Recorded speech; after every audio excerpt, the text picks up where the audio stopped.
a product of Surya and herself. So lots of good stories happen there. The rivers were like the Walmart of the past. Everyone goes there. They do everything there, right? The Walmart, if you're camping, you can just camp, put your trailer up there. Sankirtan brahmacharis go to the parking lot and take advantage of them. They go and use the washroom and so on like that. So the rivers in bygone days were like that. And it's like that in India too, much like the railroad systems in India. Many stories, many histories have happened around the railroad track. So here we have another instance. I like the notion of flow of the river, the water. And in the first canto of the Bhagavatam, Queen Kunti talks about this flow.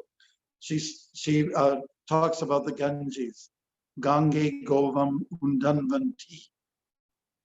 And what she was saying is that she's addressing her prayers to Krishna, and she's saying, please allow my mind to constantly flow to your lotus feet.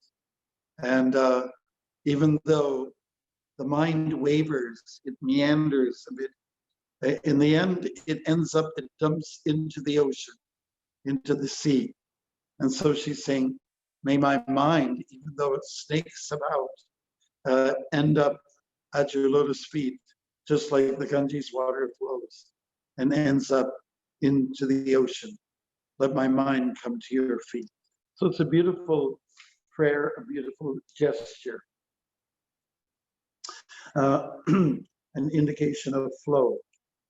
In chapter 14 of Bhagavad Gita, the modes of passion, and ignorance, and goodness are described, and Krishna relays it all to Arjuna, and he's saying, okay, these are three energies, and they're always fighting for competition.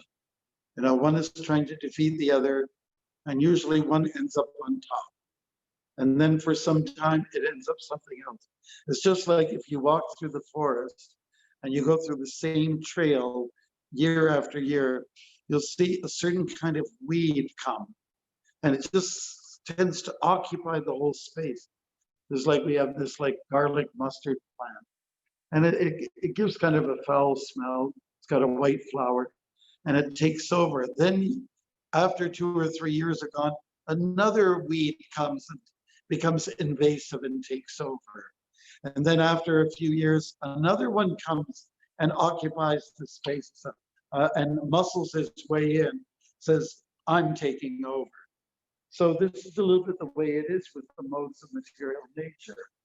And for those of us who have prescribed to the devotional lifestyle, we will actually embrace goodness over the other two.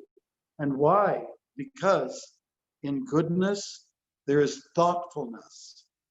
There is, let's say, time given to thought, word, and action, you know? And so it's the mode or the energy that is most favorable for advancing as a human being. Passion represents usually the sex impulse. It's usually represented with speed. It doesn't always mean that you're going in the right direction, but you definitely are moving. And anything that moves fast really satisfies people. Because if you see a fast piece of aircraft going across, people go, whoa, and if it makes a lot of noise, especially, like if anybody's Harley Davidson freak, you know, they love the speed and they love the noise and the vibration, I guess. You know? I had one person recently who said, well, you know, the police always stop you if your exhaust makes too much noise or your engine makes too much, it's too loud. They'll stop you and the police will tell you to get it fixed.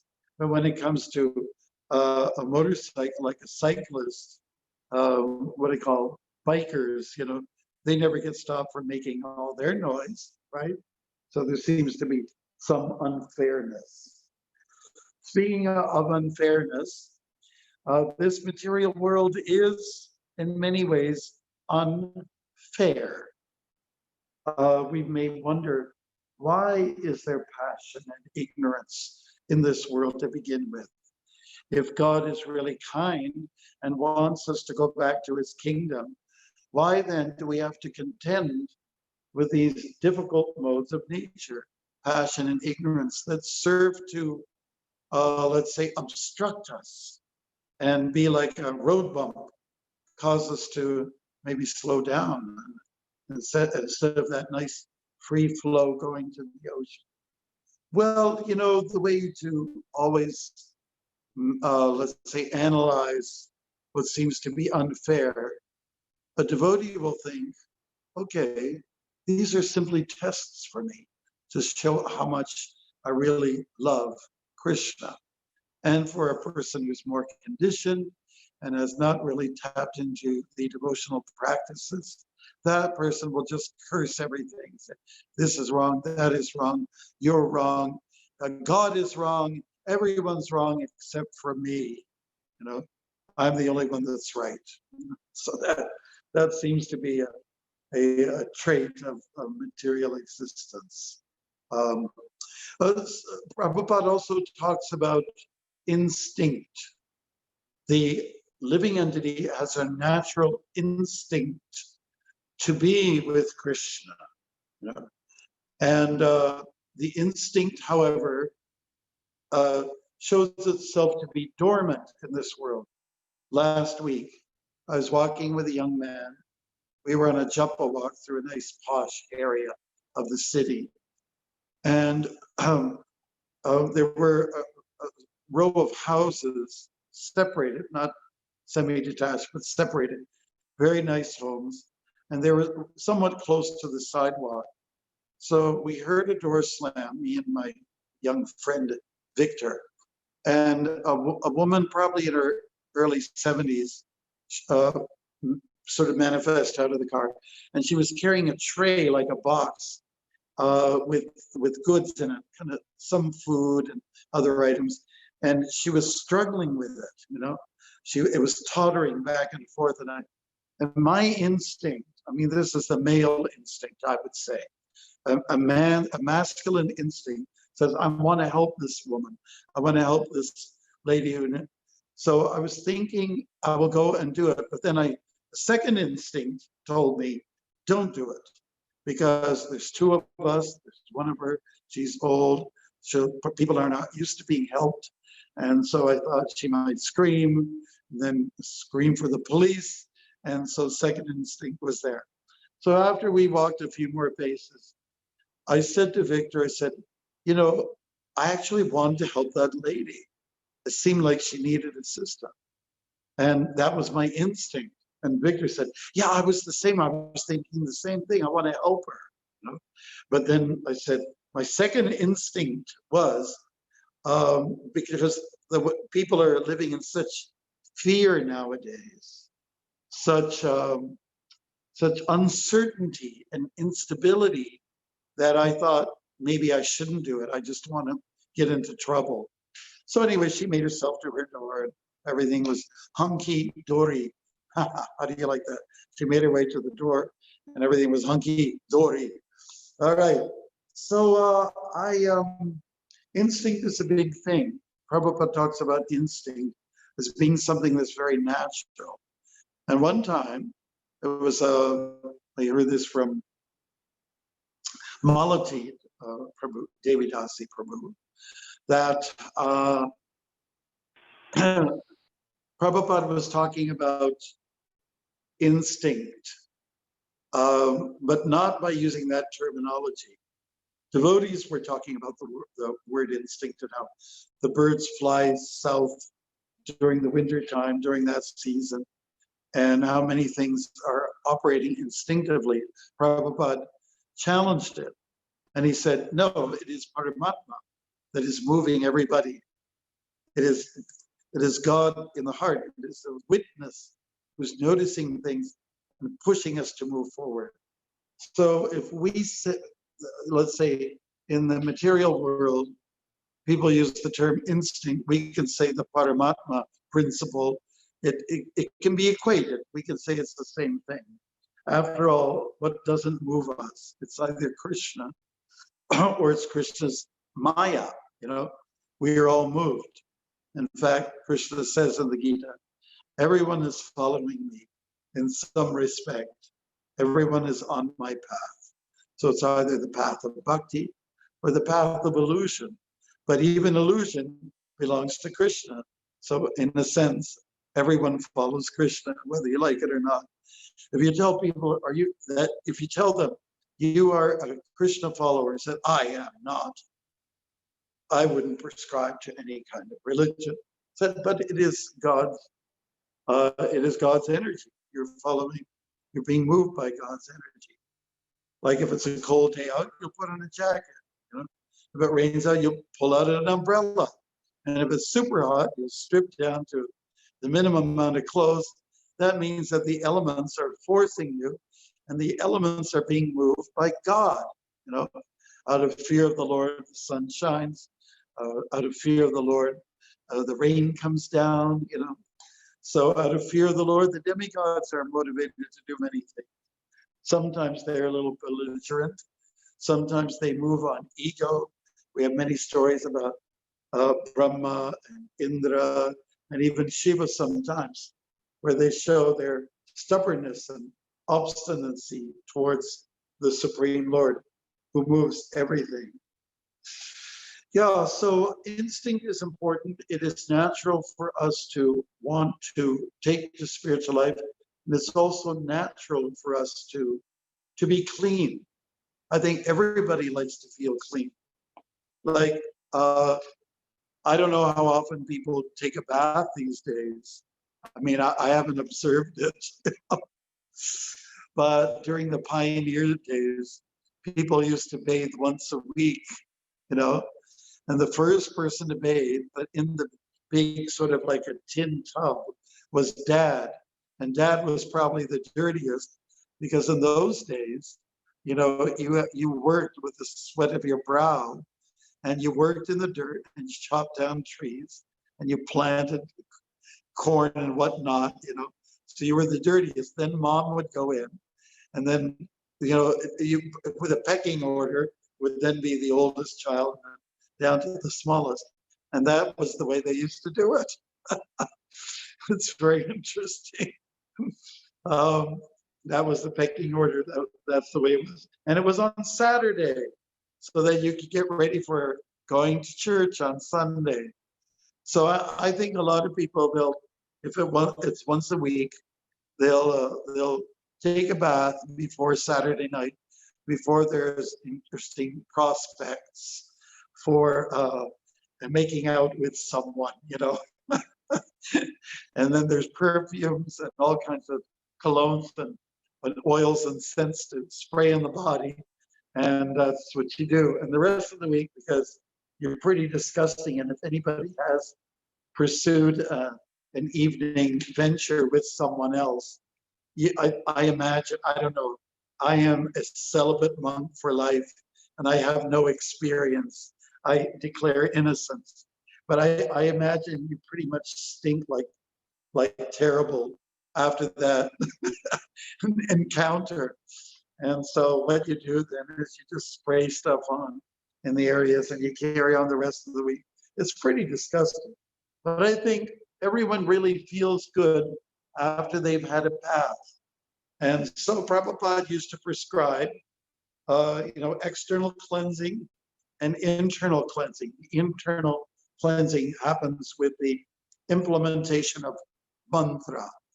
So it's H2O and it's mantra. Those are the two, let's say, elements that you use to get yourself clean inside and outside. And for devotees, we want to get squeaky clean. If you've shampooed your hair, of course, that's another thing. I haven't shampooed for years, And but I know in the past, when I had lots of hair, and anybody who grew up in the 60s, you just had to have hair. Otherwise, you didn't count. You were nobody. If you didn't have hair, that means you were an old guy, you lost all your hair. Or you're just kind of weird. You were like psycho guy, you should be spending time in an asylum or something like that. But in the days when we used to wash our hair, then you do it really, rub it in, suds it up really like as best you can. And then after you come out of the shower, then you squeeze, with your fingers, and it squeaks. So that would indicate my hair is very clean right now. Okay, so for the soul, we also want to come out squeaky clean. We want to actually be in a situation where we're less encumbered by the lower modes, passion and ignorance. There is a place for them, mind you, but we want to mainly be ruled by this quality of goodness. And that's a line that we can draw that makes us different from those who are into material pursuits, as opposed to those who are into spiritual, let's say, yearnings and endeavors. So it's normal to love God. It's natural, but things have become sleepy. It's become sleepy time. We're living in Sleepy Hollow, and we hope that the name of the street is Easy Street, and we basically do not care to make much of an effort towards making spiritual progress, because it is an endeavor.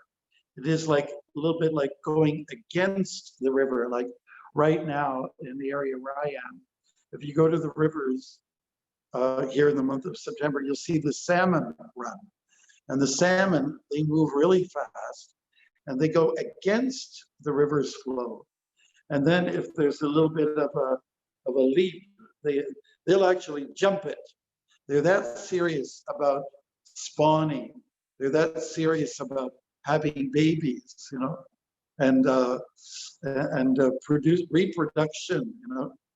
It's very interesting. Animals are natural. Humans in Kali Yuga are not. For instance, there's a lot of people who are not into having kids anymore, and I think it's a real tragedy. They don't want to have kids. When you have a child, when you have children, I'm talking about those who are committed to Grahastha life, may not apply to brahmacharis. But people says, here's their logic. I don't want to bring kids into this world. The world's so screwed up. And really, I think deep down inside, they don't want to take the responsibility that goes along with it. That's all. It's a lame excuse. So then what do? You don't have, a lot of people don't have children. Then you have an increase of an enhancement of a senior population, which needs help, and then they don't get the help they need. So basically, because that policy is quite in place, people say selfishly, self-centeredly, they say, I'm not going to have kids for different reasons. Basically, they want to have a lot of sex life, and they don't want to have the responsibility. Other reasons are there as well. A child is very expensive these days. Mom, Dad, I need that pair of shoes. And you look at how much it costs, $100. Really, can't we go for something a little cheaper? Well, everybody's got the brand name shoes and it's advertised on TV. So I have to have it in this way. So some people say, I don't want to have kids like that. That will drain me of my blood, So it's very unfortunate how things have transpired when it comes to the family unit.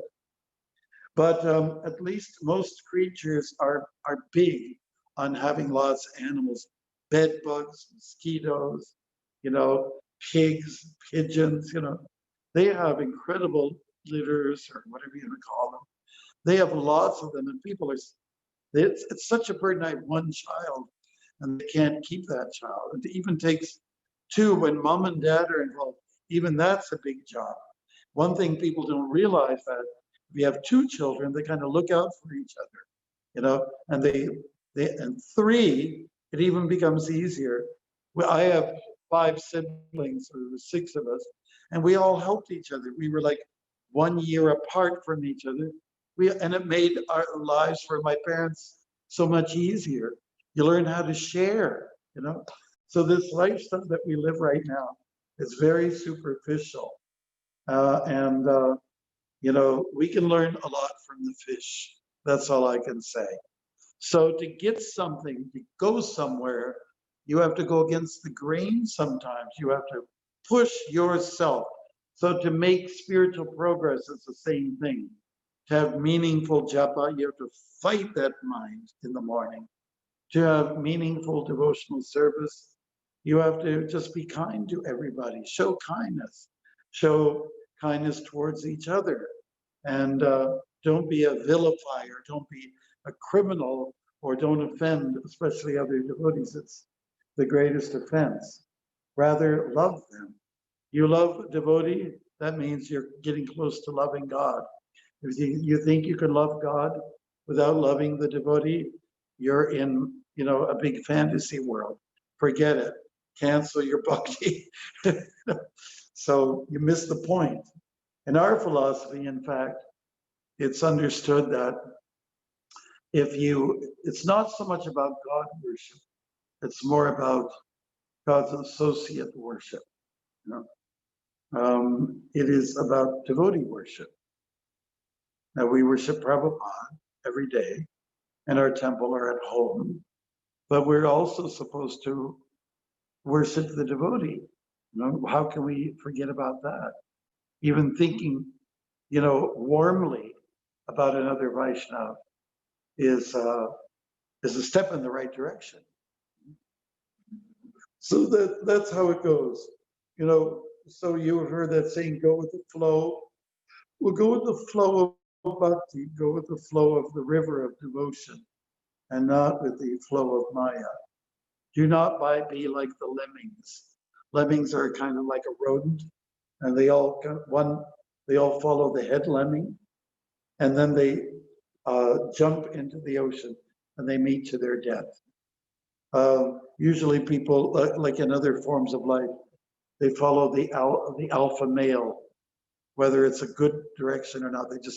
They follow the main person in charge, alpha male and alpha female, and they just follow the herd. You know, I remember, I'll never forget this.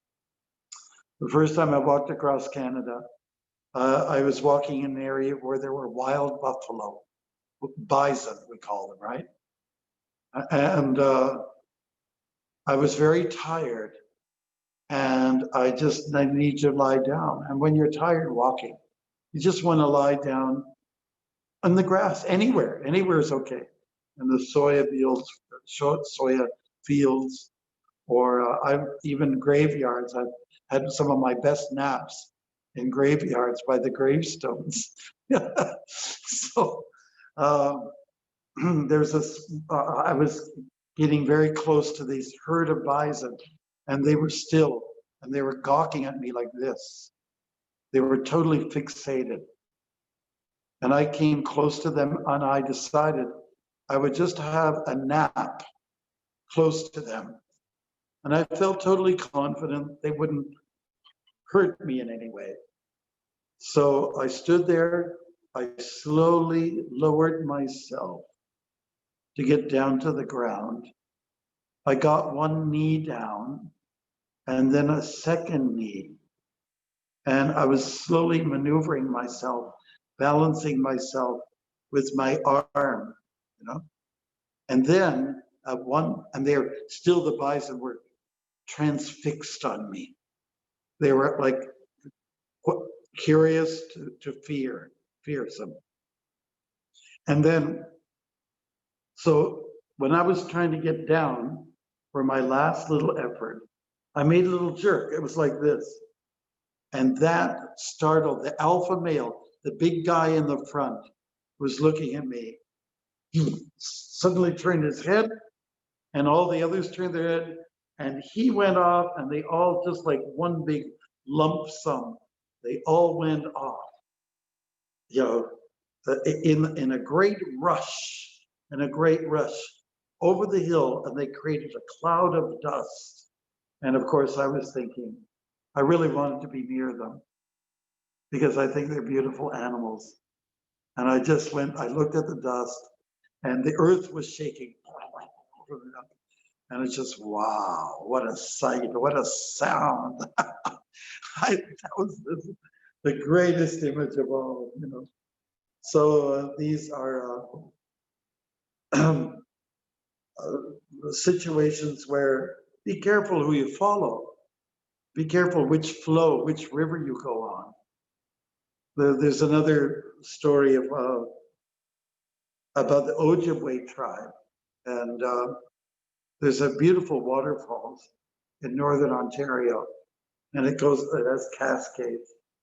So there was one tribe, or we say nation here in Canada, they say nation.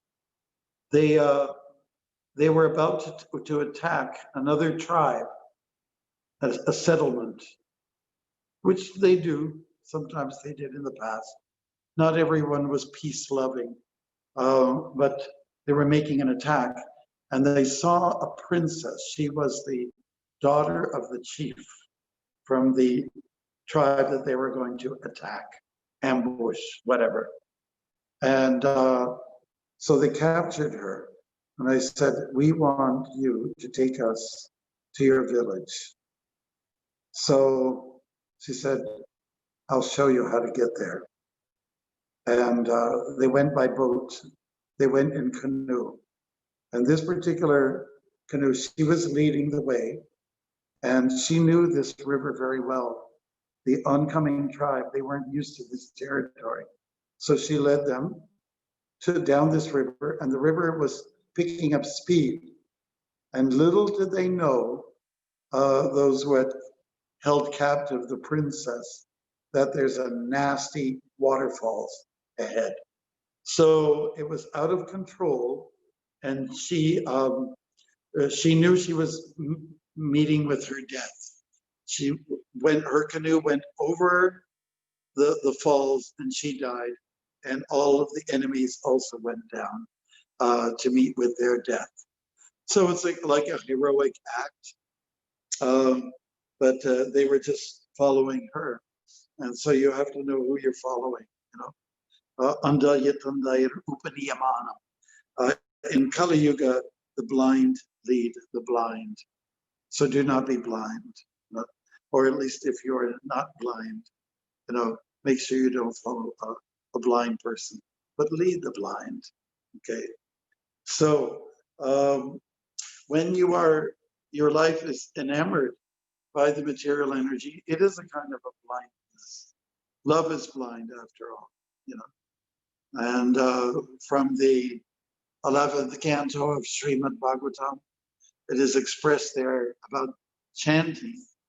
Chanting can be done in a state of non-caring, in a state of oblivion.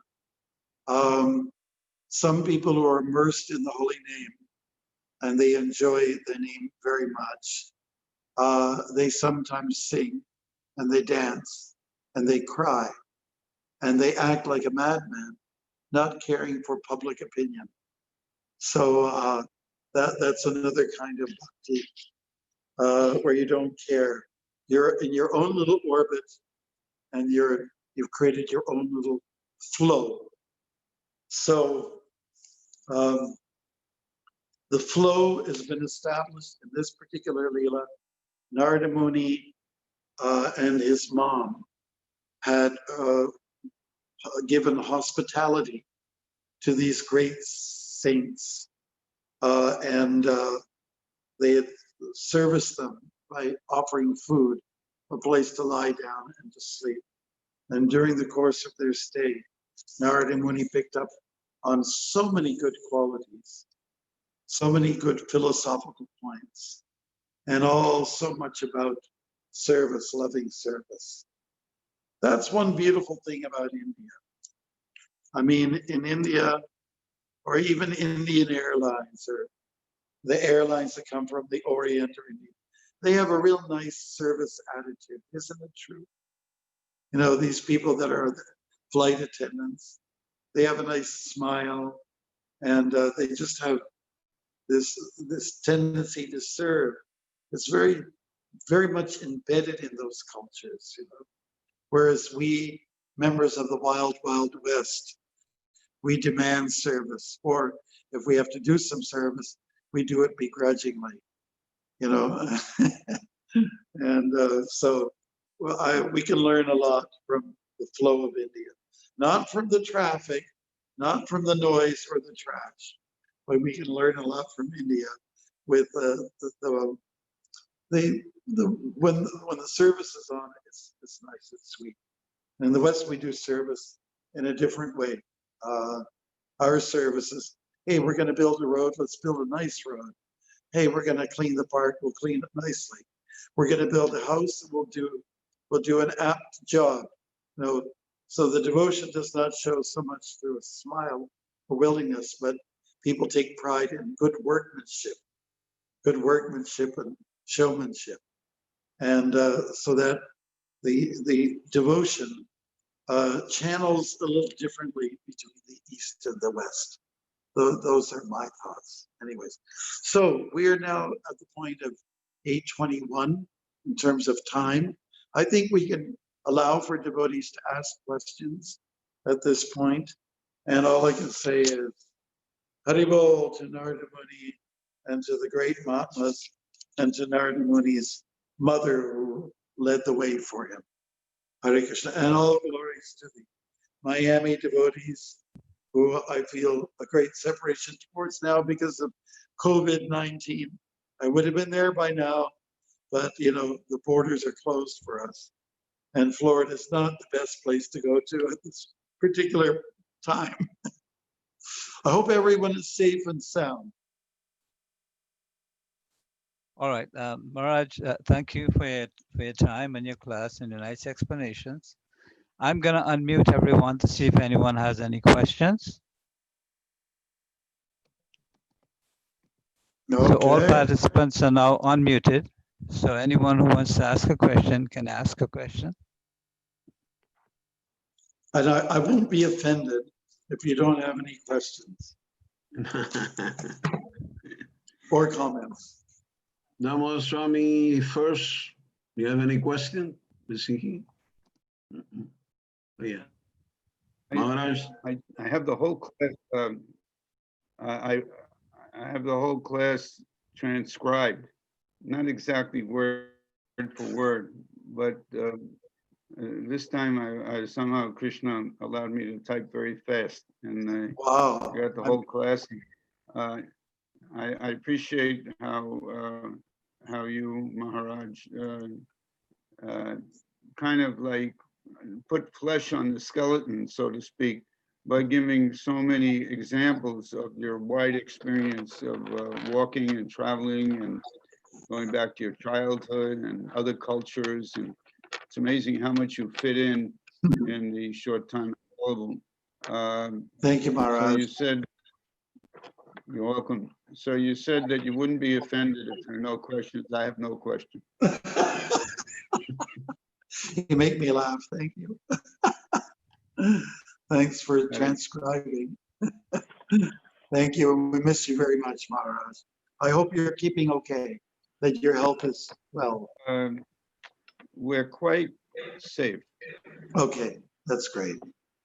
That's great. Lakar, you have any questions? Yeah, Maharaj, I have a question. Hare Krishna? Yes, I hear you loud and clear. Yeah, Maharaj. Well, first of all, I'd like to express my most deepest gratitude for offering us your association and your classes, and they're very nice. And you know, I always have a very deep affection for you, and I can't express my gratitude enough. So I just wanted to come off that first. In relationship to the purport, it's Narada Muni is talking about how he was serving the devotees, and it just comes to mind about the importance of empathy. Now, sometimes this could be an overstated cliche, where it just kind of like it kind of like comes like, yeah, empathy, yeah, I know about empathy, you know, just. But the thing is, it's not really emotionally registered yet. It's not really emotionally there yet. So that's one of the challenges, Maharaj, and it also can be converted to a question as well, is that how can that emotion of empathy be registered in such an extent that it's not just only placed in the mind, but it's also placed part of our DNA. It's emotionally part of us as well. Can I just ask you how you drew out of this story empathy? How is it that that word in particular becomes so pronounced? Yeah, and thank you. We can appreciate that question, because when I was reading the part of the Bhagavatam, I was reading the verse, and it just comes to mind that when Narada Muni was saying that he was serving those sages, and then he got the mercy of those sages, it just came to mind how those sages became empathetic to Narada Muni's submission, and by Narada Muni's submission, they were, they displayed his mercy unto him, even though this is a past, but that's what came to mind, that word. Right. And so the question that you put forth, is it to do with how do you conjure up empathy if it doesn't seem to come naturally? Yeah. Yes, because I think that's one of the challenges, Maharaj, is that many times there's a lot of terminologies that are out there that may be understood mentally, but it's not really absorbed emotionally. It's not really part of second nature. It's not part of one's DNA. And I think that's one of the challenging things where we look for society, and what to speak of imbibing that self, one looks for society for empathy. And also it's important to cultivate that quality as well. Right. So are you talking about your own personal experience, or are you just it could be talking personal, about or people in general? Yeah, in person, and also it could be talked in a general context as well. Right. So how to bring out that a feeling of sensitivity and feeling for others. In time, it should be happening for us. In the right environment, it should be happening. Like if we're, let's say we're all at war, and we're kind of right in that fighting mood. It's a little bit hard to draw sympathy for others, I would say, in that particular context. So I think when there's a devotional environment, everyone's eager to serve each other, and it's really, it starts from the top usually, from the guys at the top, the most senior persons. If they are demonstrating this strong devotion, then it will sort of filter down to other levels. And if you're talking about, doesn't seem to be part of my, God wired me in a certain way, but in the wiring, in the construction of myself, I lack some certain sentiments. I think that's kind of what you're saying, right? So how to conjure it up? I think, for a lot of our questions, how to make progress, the answer is in one word: Sangha, Sangha. But just being in that right company, being with that right person. Like say, I know, for instance, I'll give you an example. I'm telling you the truth about, everybody knows Murari Gupta, right? So Murari Gupta, he's an interesting person. I'm talking about the local guy. And he's got his ups and downs like anybody else. But if I hit like a moment of a little bit, enter into a little bit of a slump, and I just want to hear someone laugh a little bit, and I see the smile through the person, I'll just call him up. I'll call him up, and of course sometimes he doesn't answer for a few weeks, months even. But I'm just giving an example. Reach out to somebody who can lift your spirits. And I just think sometimes, we all have lots of emotions, and some of us have a little more tough time expressing those emotions. Some of us are get downright serious and we're very sedate and so on like that. How to change that? Well, sometimes a real good joke, you know, we'll do it for you. It'll activate one emotion, and then you're ready for, then you're closer to that emotion that you're talking about, the empathy or so on like that. I think that life can be, you can really hit the doldrums, you know, just flowing around, but you have to hit a few bumps here and there, and you have to get a little bit of a shock here and there throughout the course of the day, and then hit a few emotions, and then it becomes more adventuresome, you know. And I would crave for emotional variations, even though it's recommended we should be equipoised in happiness and distress. I think it's very natural to demonstrate the different kinds of feelings. Certainly Prabhupada did. And like Narada Muni, his reference was these sages that he was serving. So he was able to study them, you know, and watch how they interact with each other and how they reciprocally, you know, interact. So then with our reference is Prabhupada. For some of us, it was Prabhupada. And we saw how he would go through in the course of the day, show different emotions. He would be stern and sometimes really come down hard and heavy. But mostly he was light and soft. And that's what you get from reading some of the books. Like I really, really enjoyed Mukunda Maharaj's book.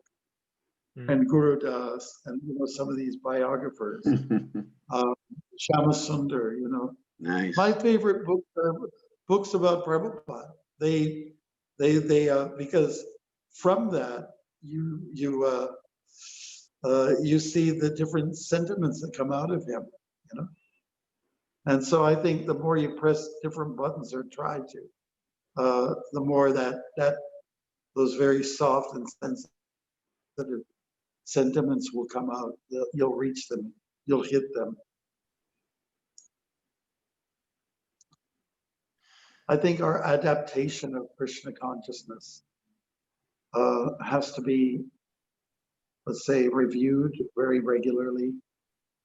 And sometimes you have to share your woes with someone else. And try to find out how you can do better. Somebody that you can speak confidentially with. So to see, somehow or other, Prabhupada emoted all those fine sentiments. Mm-hmm. And, you know, I know for myself, you know, I like to do these dramas. I like to work with young people.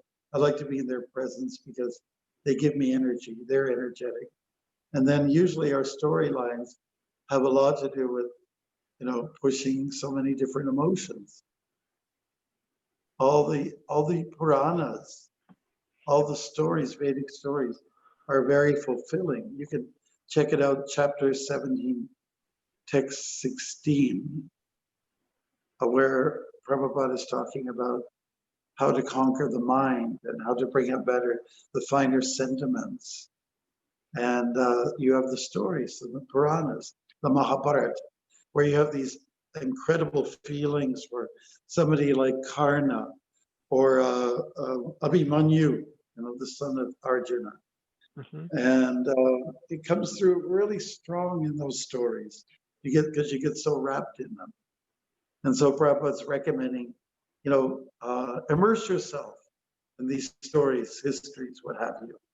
And then you won't feel the need to experience emotions from other sources. I hope that helps. Oh, it's very helpful, Marge. Thank you. Appreciate it. Thank you very much. Thank you. Are you staying in Miami these days? Yeah. I was in India. I mean, when they had the lockdown in March, you know, they didn't have any flights going out of the airport, so I was in India for like around 5 months.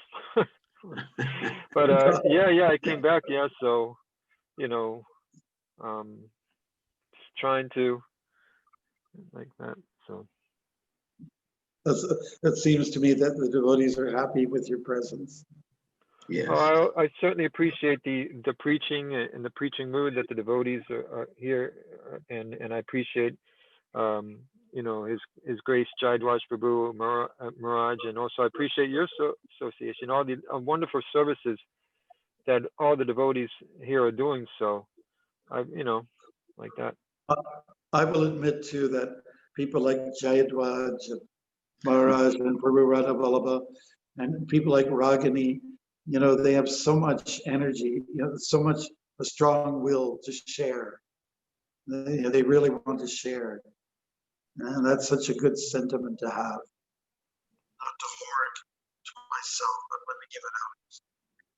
Very well. The kirtans, the prasadam, despite the difficulties that you Prabhus have gone through over the years, your prasadam distribution has been strong, unless some things have changed. Your kirtans, you're going out there has been good. And also your willingness to do classes. I think there's 3 points we identify that we must share in a big way. Sacred wisdom, sacred sound, sacred food. Do it with love. Take up the spiritual world. Yeah. Thank you. All right. Maharaj, we want to thank you for your time. All right. There is one instance in Bhagavad Gita, which is Bhagavad Gita 270, which the translation is a person who is not disturbed by the incessant flow of desires that enter into the rivers, that enter like rivers into the ocean, which is ever being filled, but is always still, can alone achieve peace, and not the man who strives to satisfy such desires. So I think this is like it's a slightly different viewpoint as what mentioned here, but it still goes to pure devotional service if we control our desires. And I just wanted to mention that. That's another beautiful analogy towards Maharaj, your mic is nowhere. Okay, let me try to fix it up. Oh, I don't know. It's okay. We can hear you. It's just a little. Okay. Yeah, we can hear you. Yeah, it's another one of those beautiful images of a river, or rivers plural here. Waters are dumping so much water every day, and yet the ocean remains at one level.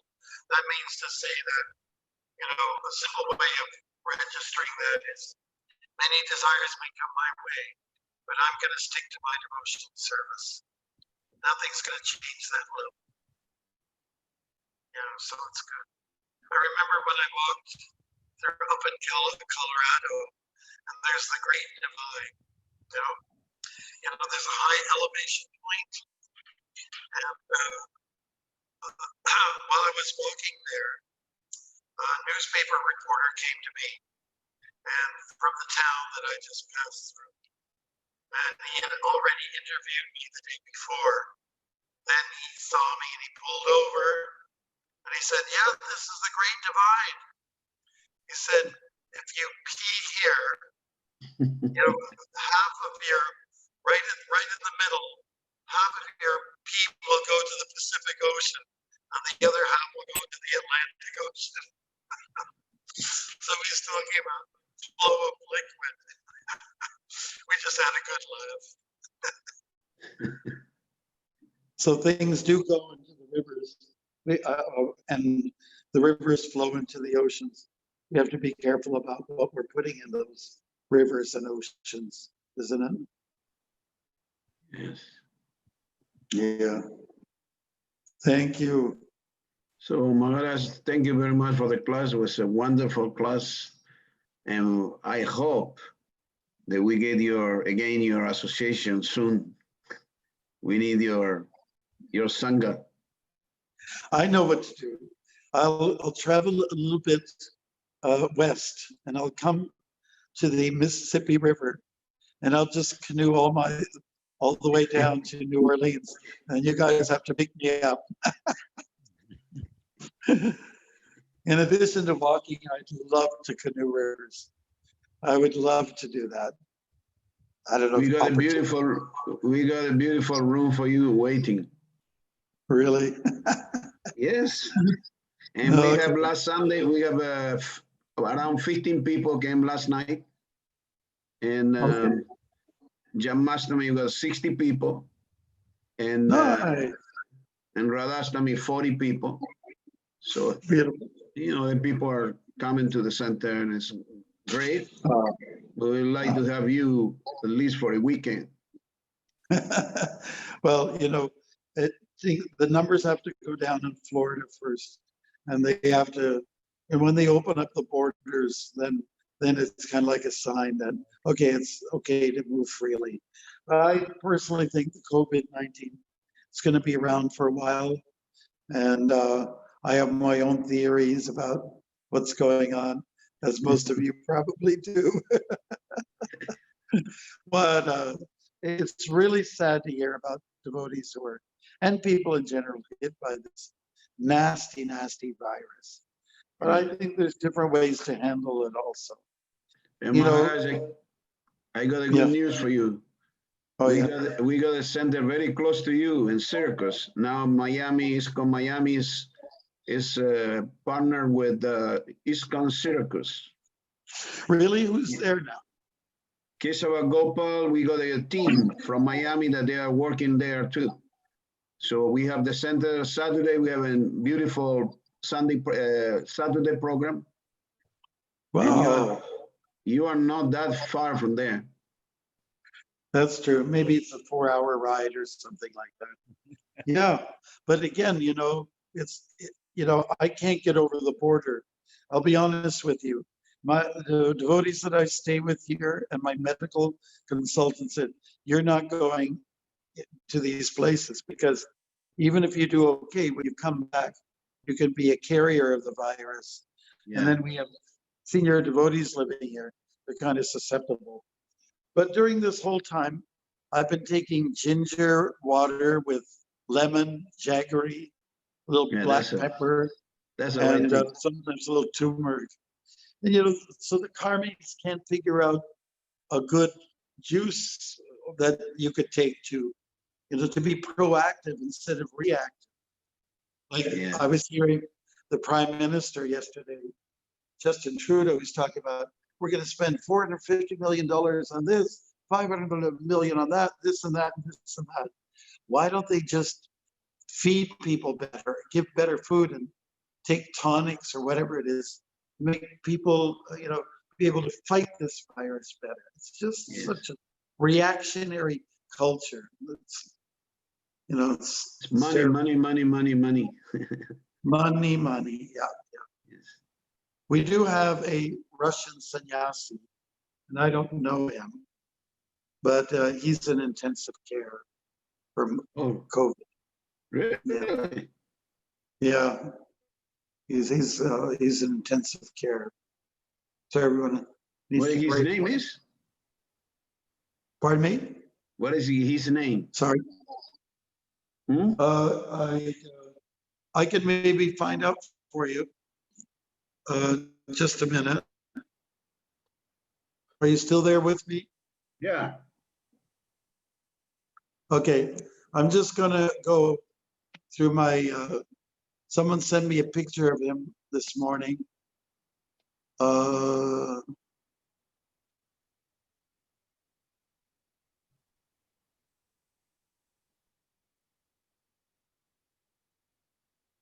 Just bear with me.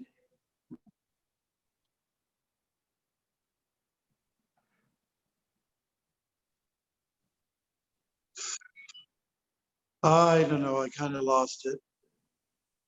You know, sorry about that. No problem. Next time. Easy. Yes, thank you. You'll hear about it, I'm sure. Thank you, Prabhus. Anything else? Not really. Thank you, Maharaj. Anytime you want me to come on, I'll do it. All right, Thank you. so I'll contact you, and we can always make an arrangement for another class. Thank you, Raja Vallabha. Thank you so much. Haribol. Haribol. Srila Prabhupada. Ki Jai. Jai. Hari. Bhakti Damodar Swami Ki Jai. Yes. Bhaktimarga Maharaj ki. Boo! Boo! Hare Krishna.